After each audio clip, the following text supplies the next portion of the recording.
Hi, welcome to my bathroom. I hope this is as awkward for you as it is for me.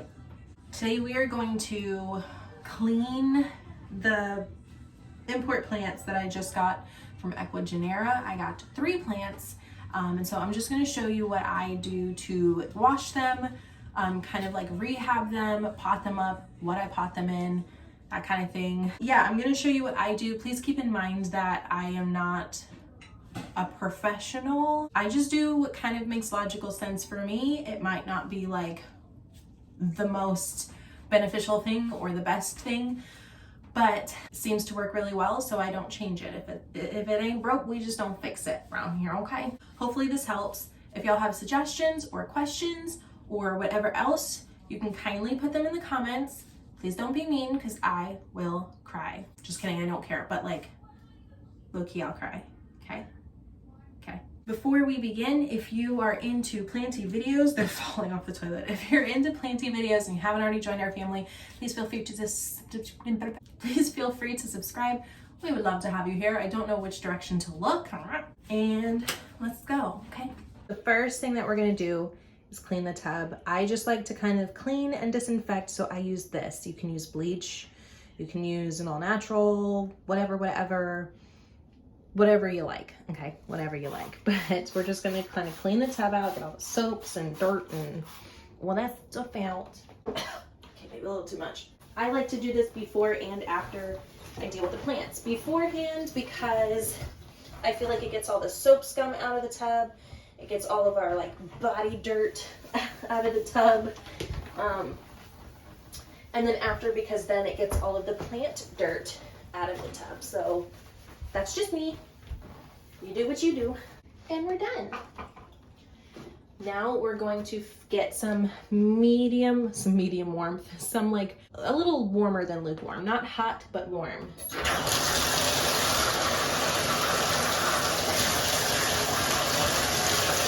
And then we're gonna plug the tub up, let some water kind of, accumulate at the bottom of the tub. I also use a little bit of this Dr. Bronner's Peppermint Castile soap. And I just do like a little swirly whirl, I don't know, of soap. I like this because it's gentle, it's all natural. It has peppermint oil in it, which I think, in my mind at least, would kill any insects or bugs or whatever that are on the plants.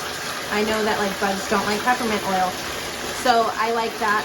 But then it also has a natural soap in it to kind of just rinse off any residue, any chemicals that might have been sprayed on it, just anything that the plants might have come in contact with that I don't want in my house or on the plants or whatever. So those 2 elements is why I use this. I don't know if anybody else uses this. I don't know, I guess if it's like quote unquote safe for your plants. But like I said, I've done this with every import plant that I currently own, and they seem to be doing fantastic. So I am going to assume that it's okay. Use at your own risk. I got this at Target. I'll link it below. You don't need a ton of water. This is probably, I don't know, like maybe 2 inches of water. And you could tell the soap is distributed because it's kind of like creamy, frothy, whatever.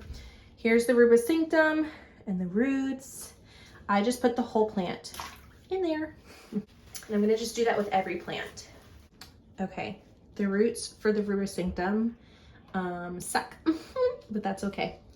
We'll figure it out.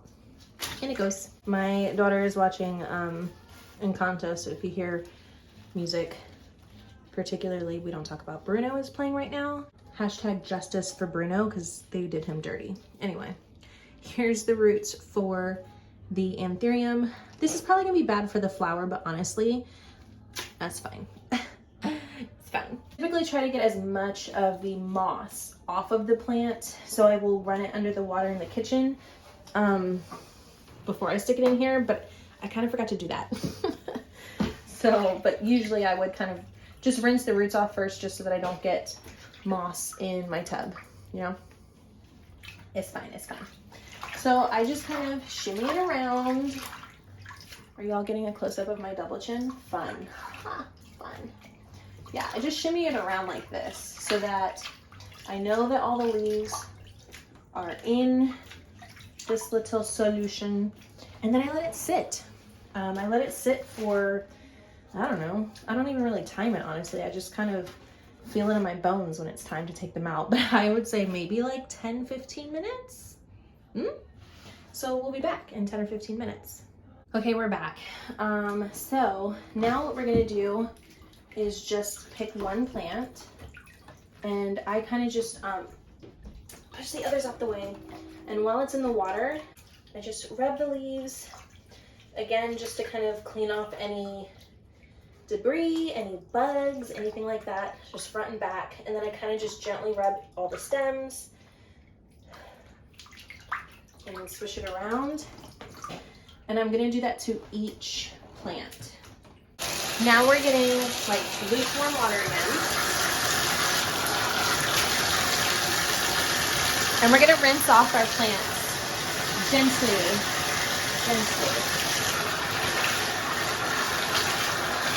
And when I'm rinsing off the leaf, I support it with my hand. So my hand is kind of underneath the leaf like this as I rinse so that the water doesn't break it. And then when I do the back side, my hand is supporting it.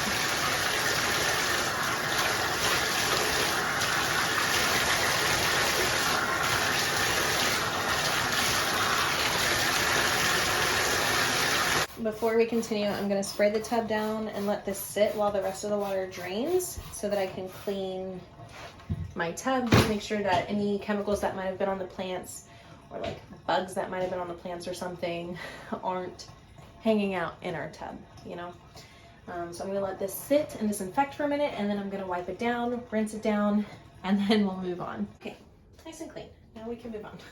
The only reason I show that part is because I think it's really important, if you're going to be using your kitchen sink, your bathroom, whatever, that you clean it out when you're done. Because I couldn't tell you what they spray on these plants. I'm pretty sure most people couldn't really decipher. A little too much cleaner. Really couldn't decipher what is sprayed on these plants or what these plants have been exposed to. You don't want to sit that on your body. Even if you don't sit in the tub, you know, when you take showers, it's on your feet walk out from the bathroom to the hallway to your bedroom, in your bed. Y'all catch my drift. Maybe I'm just a little like paranoid, or like maybe it's my anxiety speaking, but just be careful, y'all. Just be careful, okay? I fully think that y'all are able to make decisions for yourselves. I'm not trying to tell you what to do. Just in case it was not a thought in your head, now it is. That's all. That's all, fam. That's all. Now that they're all washed off, I'm going to, I have different jars, like glass jars to put them in. These are just ball jars. I have the big one. I think this is like 28 ounces. I don't know. Big one. And then we have like a smaller one. I have an old spaghetti sauce jar, just jars, right?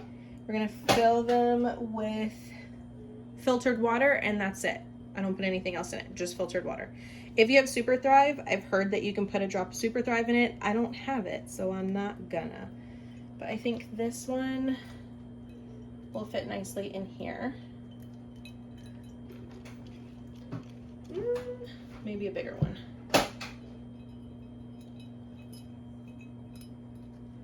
Like this. Yeah, that's good. And I'm just filling it to where, I don't know, can you see? To where it touches roots. So see this little aerial root? I filled the water to where that's like just above the water. Like it can get water if it wants to. There we go. Can you see? Can you see? So it's just under the water. And I'm gonna do that for each of these plants. This one has like no roots, so it's kind of pointless, but we're gonna do it anyway, because who knows, maybe some of these are alive. And again, I'm just filling it to where the roots are underwater. And then last but not least, we have our fibrosum. We're gonna stick him in this tall guy. And I'm just gonna fill it to about here where the roots are underwater. Oh, you can't even see. I'm just gonna fill it to about right here where the roots are underwater. Okay, so there we have it. They're gonna sit in this water. I put them in a, I think it's a north facing window. Anyway, I put it in a window that doesn't get a lot of direct light. So it's kind of like bright indirect light throughout the day. And I just set them right against that window so that they get some light, but it's not too harsh. And then they can kind of just revive themselves in this water because they're super dry, super dehydrated, kind of just thirsty little things. So we're gonna give them a nice big drink of water for about 24 hours. I think you could go longer if you want to. I'm just impatient, so I never really do more than like 24 hours. So yeah, I'll see you in a day or so. Okay, it has been about 24 hours. Maybe a little less by a couple of hours, but that's not the point. It doesn't have to be super precise. Like I said, you could do more time in the water. You could do less time in water. I'm sure it's fine either way. But now we're going to repot our plants, and then we're gonna water them and they'll be good to go. So today I'm gonna show you what I mix with. I apologize for the angle. You guys are sitting in front of me, so I'm trying not to bump you and stuff. Also, there's a cord right here. If you see that, my phone is dying, okay? Don't judge me.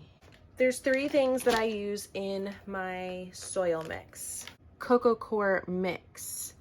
And this is what it looks like. It's kind of like just a mix of like fibers and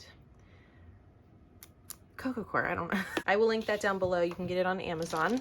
I also use this Zoo Med Premium Repti Bark.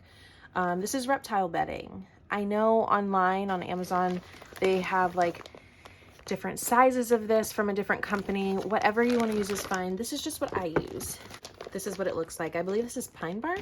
No, this is fir bark, and it's just in smaller chunks than like the orchid bark or whatever that you would get at like Lowe's or Home Depot. In general, I really like the size of this and the density of it because, what is that? They have paper in the bark. That's weird. Okay, so if you're using this for reptiles, I guess be careful and look out for stuff in it. I've never seen that until now, but whatever. Okay, anyways, I like this because I feel like the bigger pieces of bark, they're almost too large, so they can't really support the plant well when it's sitting in its pot. Does that make sense? I hope that you understand what I'm trying to say. I just feel like the chunks are too big. This is thin enough to where if I stick a plant in it, it's like it can kind of fill the pot enough to give that plant some support, similar to dirt. And it also retains a lot of moisture. So these are kind of pre-moistened in the bag, and I personally feel like they retain a lot of moisture, so I'm not having to water my plants as much as I would have to if I used the bigger chunks of bark that you, again, like orchid bark or something like that. But it still allows for airflow, so I don't have concerns with root rot. Lastly, I use perlite. I kind of like bigger chunks. I've been looking for bigger chunks, but I haven't really been able to find it. I found some on Amazon, but I've heard that by the time it ships to you, it's broken down into smaller chunks. So there's no point. I don't care. I just get whatever perlite I can find, whether it's from my garden center or whether it's from like Lowe's or Home Depot. I got this from Lowe's. Just some perlite. I personally do not measure my mix. I truly just go off of how it looks. I couldn't really tell you. I mean, I'll show you me mixing it, and then you guys can decide for yourself like how much, if you want to kind of guesstimate a measure. I don't know. I just kind of go with whatever feels right / looks right. Just remember that perlite is super dusty, so wear a mask or something. I'm just gonna hold my breath for a minute. And I just pour a good amount in there.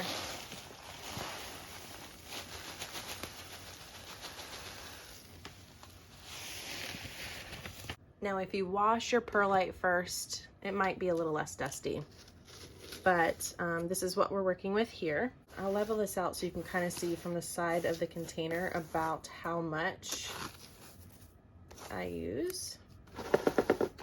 Okay, so side angle here, you can kind of see I use a good amount of that bark and a good amount of perlite. I wouldn't say it's quite 50-50, but that's that. And then I'm literally just gonna do like a handful of this cocoa core mix, really just to help retain some moisture, but I don't want to add too much of this. I'm literally just doing a handful of that.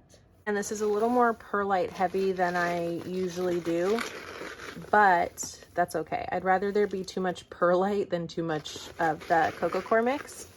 But this is my mix. It's very, very chunky, not heavy at all on the coco coir or anything like that. Just a little pinch of it, really, like I said, to help kind of retain some moisture.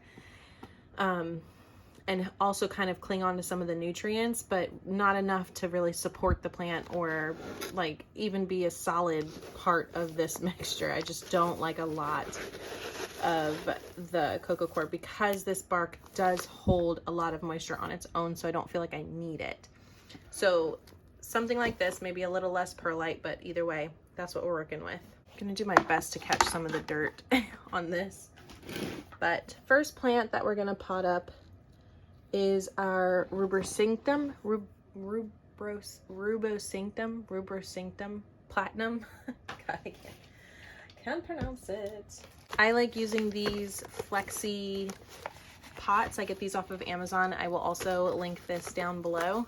I just feel like it helps a lot with airflow and things like that. Like, it's not a full-on pot, it's flexible, so I feel like it just has some room to breathe a little bit, and it's clear so that I can see what the roots are doing. So I think this is probably a good size. I probably could go bigger, but will I? I don't know. We'll see. Let's pull our plant out here and we'll see. So this is what our roots are looking like. Not the greatest, I'll admit, but that's okay.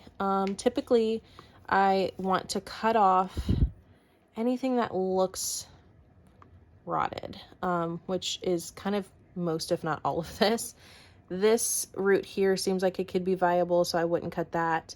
This up here seems viable, so I wouldn't cut that. But all of these stringy pieces like this, like that's dead. And then also this big chunk, I feel like, oh yeah, see, it's already rotting. We're gonna cut that off because we don't want that in the dirt rotting. So I have scissors. I only have kitty scissors with me. I don't feel like getting up. I have disinfected it with alcohol. Where's my alcohol? I have disinfected it with some rubbing alcohol. I reused this bottle, but it's rubbing alcohol, so they're disinfected. For anybody who's concerned, I know that freaks people out. There we go. Good news is it's not completely mush. It is completely mush down here. Can you see that? So that's trash. So now that that's gone, we're gonna take this off because we don't want this to rot either. And then up here is also very, very mushy, as you can see. And honestly, looking at it here, the roots are attached right here. So if I can get this whole chunk off, I think we'll be fine. So I'm just gonna try my best. There we go. And I'm just gonna remove anything that looks like it could potentially rot. At this point, since there's only 1 or 2 roots that I think are viable, I'm gonna separate those and then cut the rest instead of trying to dig through. We know this one will probably be okay. And let's see, do we see any other ones that look all right? This, I see one that might possibly be okay. Kind of tangled up in here. This one has a little more white on it, so we're gonna keep that one too. Set those to the side, and then we're just gonna chop everything else all the way up to the top there. So all of that is pointless. And then we're gonna look at each of these roots. See, all of these little roots here kind of look like they've gone bad. So I'm gonna just follow this white root down, and it looks like it's going bad about here. I don't know if you guys can see the color change where it changes from like white to brown. I'm gonna cut a little bit above that. And see how the rest of this just looks gross. So we don't need it. I'm also gonna remove all of these little browning, kind of not so viable looking roots. And then again, this one is turning brown down here, so we're just gonna cut. And then let's check this one. I'm just gonna gently run my hands down it, because see how it just like literally fell apart? That's how we know it's rotted. If it's a healthy root, a gentle rub in that direction like that shouldn't break the root off, as long as you're extremely gentle. So all of that is broken. And then again, you can kind of see where the root is a little bit white and then it turns black. I'm gonna cut a little bit above that. I'm just gonna kind of swirl it in the water that it was in before to kind of get all those little pieces and stuff off. Kind of clean it a bit. And there we have it. That's what we're left with, which looks scary.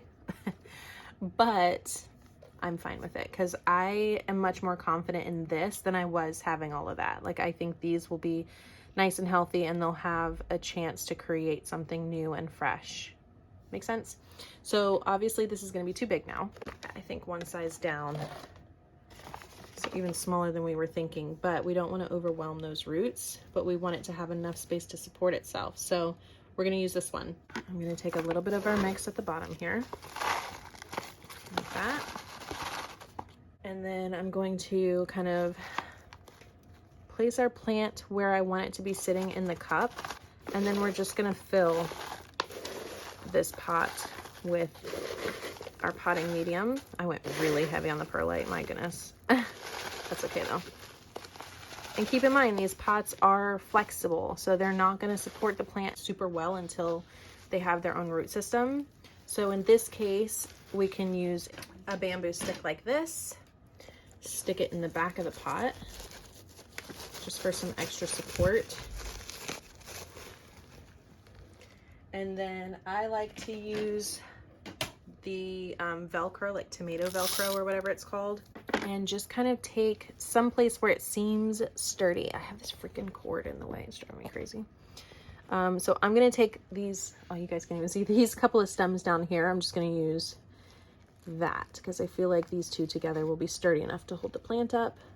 Sorry, I'm trying to do this looking around the camera because you guys are in front of me here. There we go. And so that this, oh, you guys can't even see, hold on. Oh, it's got some support so it can sit up straight while it's establishing roots, okay? The next plant is our fibrosum. These are the roots that we're working with. Nothing is particularly mushy or feels rotten, but some of these roots just aren't, they're just not good. So I've already sprayed my scissors down with alcohol again. And I'm going to do the same thing anywhere where it kind of looks like it went from healthy root to not so healthy root. I'm going to cut. This one has a little more hope, I feel like, but we'll see. And then again, I'm just going to gently kind of rub my fingers down each root to see if anything pulls off. So see, like that was rotted. This looks like, just to be safe, I'm going to cut a little higher because that kind of looks like it might be going through something. Okay.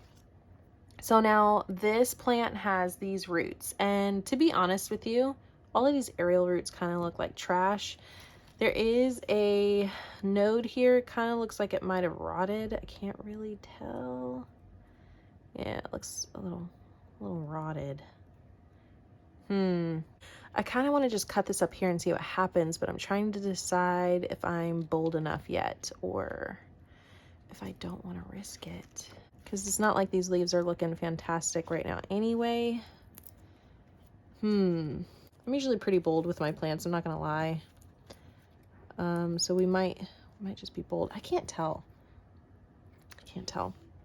So we have a maybe node here, but it kind of looks like it might have rotted. I'd be willing to risk it though. So if we cut it here and got rid of this leaf, we'd have one node here. And then I would cut here, get rid of this leaf. We have a node there. And then I'd probably cut in between here and just kind of see if this does anything. I don't directly see a node, but it could be under that sheath, so I don't know. Or do I want to stick this whole thing in the pot and just see what happens? I'm feeling brave. Let's just do it. Do I want to cut down here though and let this get roots maybe here and here, since I'm not sure about this node? I think that's what I'll do. I think I'll skip cutting in between these two and cut down here. And then that way we have some root possibility here. We'll also have some root possibility with this new growth as long as it actually unfurls. Like, I think that will be okay. And like I said, I take a lot of risks with my plants. I'm pretty bold.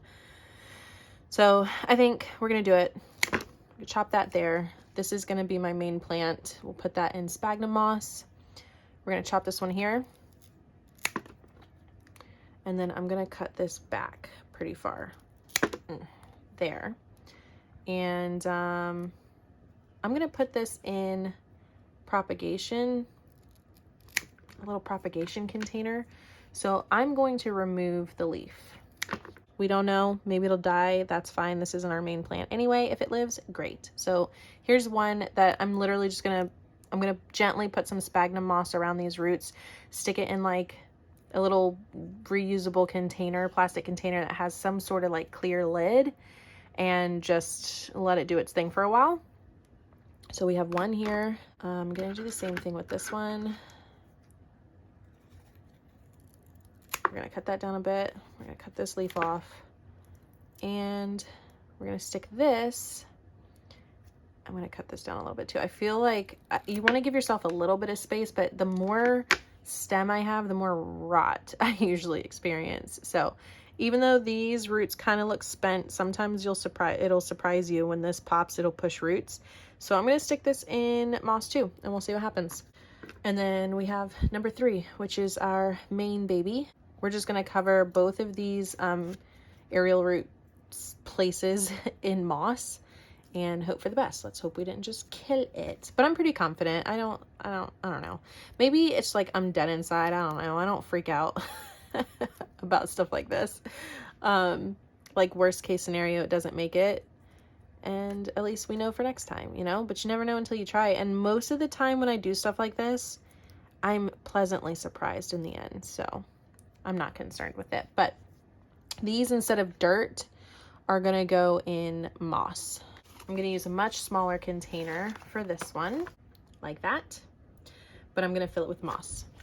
Here's the moss. This is just moss that I've sanitized to reuse. I don't know if you're supposed to, but what I do after I've used it for something else, I will put it in a bowl or something and fill the bowl with boiling water.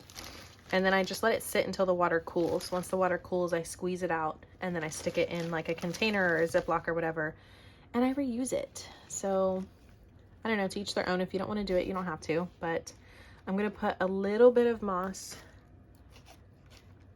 and see how I'm kind of sprinkling it. I'm not like packing it in. I feel like it's better to just kind of sprinkle it.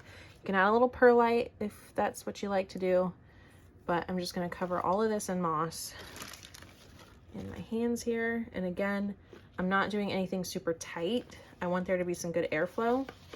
And then I'm gonna stick it in here, and then just enough to support it. I'm gonna kind of lightly push it in just so that the plant has some support. It's not tight at all. Just gentle pushes like this. Okay. There. Cute little guy. Cool. Number 2 down. In between each plant, by the way, I'm just spraying with alcohol and then rubbing it down with a rag. Now for the antherium.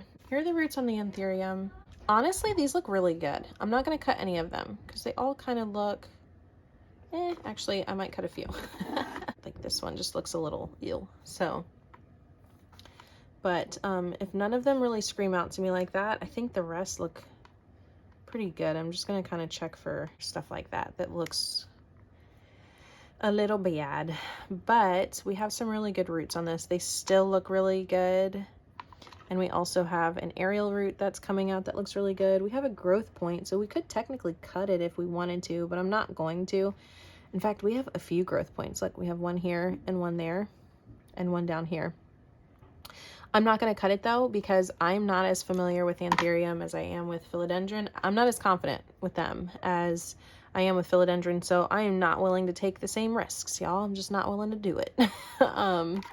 What I am going to do is just kind of cut this tip off and hope that maybe it can still kind of unfurl, but if not, whatever. I'm going to cut the flower off because I just don't want it to focus on flowering right now. I wouldn't know what to do with that anyway, so we're cutting that off. I know some of y'all are probably like, what? But I want it to focus on rehabbing itself, not flowering. So I've heard with anthurium, they don't like their feet wet too long. Most people will put this in moss, like a perlite moss mix, and I kind of think that's what I might do because I'm just, like I said, I'm not familiar with anthurium enough. I have one anthurium right now that's doing really well, and it's a little baby seedling, forgetti crossed with red crystal, and it's in like a moss perlite mix. Now granted, it is a seedling, but it's doing so well that I'm going to stick to that. I thought that was a mealy bug. Is it? No. Okay. I'm thinking maybe something like this. Maybe I should go bigger. I should probably go bigger. I kind of feel like maybe we should use a smaller pot size, because that way like this can stick up higher without being buried. Let's do that. I feel like that's what I feel like that's what I'm comfortable doing at this point. So we're gonna stick a little bit of this bottom, a little more of the perlite down at the bottom there, right? And then we're gonna kind of spin this around so that they fit nicely in there. But see, now like this can kind of sit in there securely. I'm stressed. I'm so stressed. I want it to be like secure in here without covering the base of this plant. I don't want it to rot, but I also want to cover this root. So I feel like a smaller pot is the answer, because then I can stick it further into the pot. You know, I don't know, this is hard. Okay, maybe do we just cover it? Is that okay? I don't know. Is that how it's supposed to be? Oh no, what do I do? I don't know. I feel like maybe that's how it's supposed to be, because that's kind of how it keeps wanting to lean. It is like a cascading plant, so like that would kind of make sense. Maybe we'll just cover this with the moss and perlite. I'm gonna leave it like that, because I feel like that kind of makes sense, right? Since it's a hanging, kind of cascading plant. Okay, so that may or may not be right. When it comes to the anthuriums, you might not want to take my advice, because like, I don't know, I'm winging it. Now that we're done repotting things, let's talk a little bit about how I water / feed my BBs. Ignore the mess on the floor. I've got perlite everywhere. There's two, I guess, methods of feeding, fertilizing, watering, whatever, my plants. There's the everyday waterings. I don't water my plants literally every day. It's just kind of like what I do anytime, like any watering, this is what I do. I get a squeezy bottle like this. I got these off of Amazon. I will link them down below. But I fill this with filtered water, and I just use like my Brita filter. And I fill this with room temperature water, okay? I then add a little squeeze of cow mag. This is the Sensical Mag Extra. I get this at my local nursery, but I believe you can get this on Amazon. I will link it down below. I also add some BioBiz root juice. Again, I think you can get this on Amazon. I'll find it and link it down below. And then I add, excuse my dirty package, but I add Recharge. This is just like mycorrhizae and things like that. I find that my plants really love this. You could literally feed this to them every single day. It can't ever, from what I was told, it can't ever be overdone. So it won't like burn your plants or anything like that. Once they get everything they can absorb from this, the rest is just wasted. So you can't ever like OD on Recharge, but this is good for when you have a nutrient lockout. Apparently this helps kind of like recharge your plants and get them happy and healthy, and it puts in, I think, like the healthy bacteria and stuff into your soil. I don't know. Anyway, so I mix all three of these into the filtered water every single time I water. Now, I'm not a professional. I am not a scientist. I'm not a soil scientist. I'm not a nutrient scientist, like none of that. I literally have just read things about each of these ingredients, and I like what each of them do. So I've decided to incorporate all three into my like everyday watering, meaning anytime I need to water a plant, they're getting all three of these into filtered water. Okay. So in this situation, when I repot a plant, or if it's like an import or whatever, and I've just gotten it and it needs to be watered, these three items are going into the water. That's what I'm watering with. If I see a plant is getting dry and it needs water, it's getting these three items into filtered water. This is watering. This is what I do every time I water a plant, okay? Roughly once a month, I will go in and I will water with this. So I do not include these into that watering. This is like my monthly feeding. So I will get filtered water. I'll put a little splash of this in, and that's all they get in that watering. So I don't double up. This is like the everyday watering, except for when it's time to feed them. Then they just get this in their water. Does that make sense? I hope this is making sense. Is that how you're supposed to use it? I don't know, but that's what I've been doing. And I kind of feel like it's been working really well. So for general feeding, it says that you can do it every other watering. So I feel like once a month is fine. Yeah, seedlings once per week. So yeah, once a month. I've been getting really great results. I really feel like this is why my plants are so, not that my plants are like, oh my God, magnificent, growing like crazy, but I feel like my plants are pretty healthy, pretty vigorous growers. The roots are great. And I feel like these are the reasons why. I don't think it's anything special that I'm doing otherwise. I don't think it's my climate. I don't think it's, you know, whatever. I really think it's mostly just the nutrients that I'm putting in. So again, do your own research. I'm not telling you this is a foolproof way. Nobody has recommended that I do this. This is genuinely just me mixing crap together because I like what they sound like they do. So before you try to like imitate this, please do your research, okay? That's my forewarning. If your plants die because you've tried this, I am not responsible for that, okay? The other thing that's kind of sketch that I do is like, I just kind of wing the measurements, honestly. Like, I just, again, it's kind of with everything. If I don't simplify things, I'm not going to want to do them. I just cover this because sometimes it splashes when I shake it, but you want to shake this up really good. And then I'll show you. I just take a dropper, again, on Amazon. I will link it below. Here's a dropper. And I literally just pinch a little bit in. So like, this is how much I'm putting in today. Boom. Okay. That's it. Like, I need this to be as simple as possible. There's just too many other things I need to focus on in life. I don't want to make my plants something that's stressful. I want it to be fun, you know? So same with the root juice. I just take my dropper and I put about this much in there. Boom. I do kind of squeeze some water up and out just to get the residue out. And then with the recharge, all I literally do is the tip of this, I just kind of dunk it in, tap it a little bit, but the tip is obviously still a little bit wet. I will open this.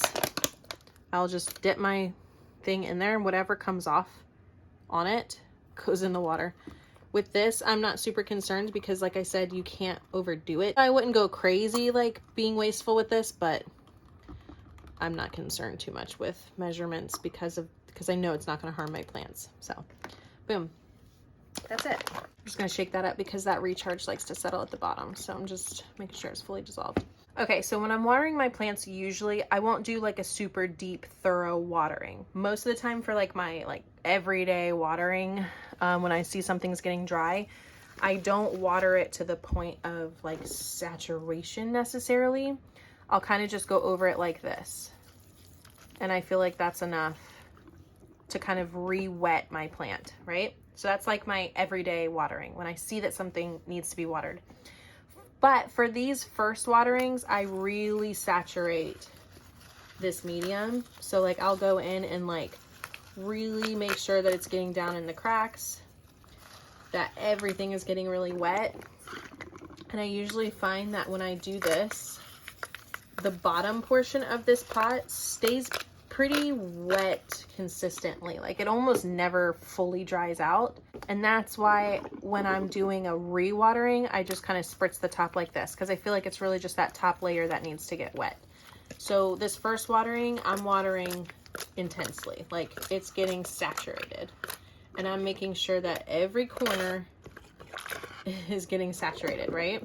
And then I just kind of hold it up until it's done draining. You can't see because of the leaves. I'm going to really saturate this plant, making sure everything is wet. If I spin it around and it looks like some of it is dry, then I need to rewater. I'm just going to quickly pour some of this back in this bottle just because I know where this came from, and everything was kind of the same. It's not like it was from one pot that might have a disease to another pot that doesn't, or from one pot that has spider mites to another pot that doesn't. Like, I know these are all clean. So in this case, I'm going to reuse the water. Some of the nutrients might not be as potent, but I know they're still in there. And this is what I'm going to do for the moss. Now, I'm not going to completely saturate this because I don't want it to rot. This is one I'm just going to kind of spray lightly on the tops, and then I kind of push my nozzle to the side. I will push my nozzle off to the side and kind of just get the bottom, just so that I know all the moss is wet. But I don't want it to be like totally saturated. Like, honestly, that might have been too much, but I'm just going to squeeze just gently. The good thing about moss is that it kind of dries out pretty easily, so especially in these flexi pots, I don't have to worry about it too much. So that's that on that. We're good to go. All right, y'all. That's it. That's how I kind of rehab, repot, whatever, the plants. Now I'll just set them in my Millsbow cabinet. The other shelf is right by my front door, so it will keep things a little more stable, and it won't have to fight for light. So I'm gonna put those in my cabinet, and then we'll do a 1-month check-in and let you know how everything's going. So that's it. I hope that was helpful. Let me know if you have any questions in the comments down below. If you enjoy videos like this and you want to join the family, feel free to hit subscribe. We'd love to have you, and I will see y'all in the next one. Bye, y'all.